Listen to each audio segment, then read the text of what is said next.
మీ అందమైన ప్రయాణం ప్రారంభించండి. 39 మీరు తల్లిదండ్రి అవ్వాలనే కలలను సాకారం చేయడానికి సహాయపడుతుంది.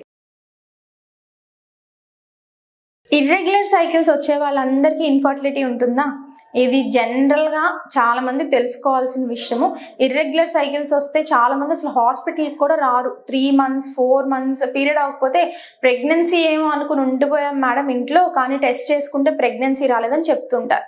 ఇర్రెగ్యులర్ సైకిల్స్ ఉండే వాళ్ళకి ప్రెగ్నెన్సీ వచ్చే అవకాశం without assistance of a doctor తక్కువ ఉంటుంది. ఎందుకు అంటే ఫస్ట్ ఇర్రెగ్యులర్ సైకిల్స్ ఎందుకు వస్తున్నాయో కారణం తెలుసుకోవాలి. This is doctor Kavya, fertility expert, 49 hospitals, Vizag branch.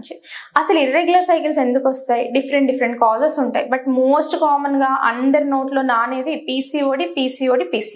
అదొక్కటే కారణం ఉంటుందా ఇర్రెగ్యులర్ సైకిల్స్ రావడానికి? No, not like that. Hormones అనేవి, there are so many hormones in our body.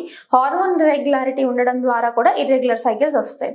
So first coming to thyroid abnormalities. Thyroid ఎక్కువ ఉన్నా, థైరాయిడ్ తక్కువ ఉన్నా పీరియడ్ ఇర్రెగ్యులారిటీ ఉంటుంది. సెకండ్, ప్రొలాక్టిన్ అనే హార్మోన్ మన బ్రెయిన్ నుంచి రిలీజ్ అవుతుంది. జనరలీ ఆ హార్మోన్ ఉండాల్సిన దానికన్నా ఎక్కువ ఉన్నట్లయితే ఫస్ట్ ఇర్రెగ్యులర్ పీరియడ్స్ తోనే స్టార్ట్ అవుతుంది. కొంతమంది ఈవెన్ హెడ్ఏక్ తో కూడా ప్రెజెంట్ చేస్తారు. బట్ హాస్పిటల్కి వచ్చినప్పుడు ఏంటంటే ఆ హెడ్ఏక్ మర్చిపోతారు. సో ఇది కూడా చూసుకోవాల్సి ఉంటుంది.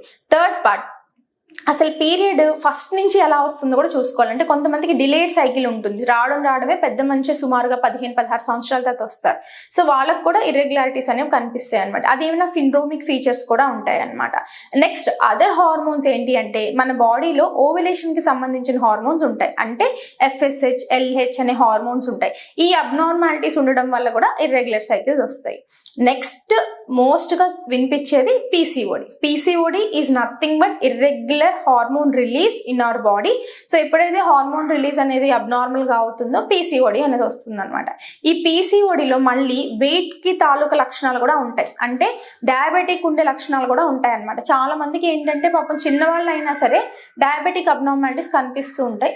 వాళ్ళలో ఇన్సులిన్ రెసిస్టెన్స్ అంటారు. ఆ పేషెంట్స్ కూడా పీసీఓడి వచ్చే అవకాశం అనేది ఉంటుంది అనమాట. ఇవి మోస్ట్ కామన్ గా కాజెస్ పీసీఓడి రావడానికి.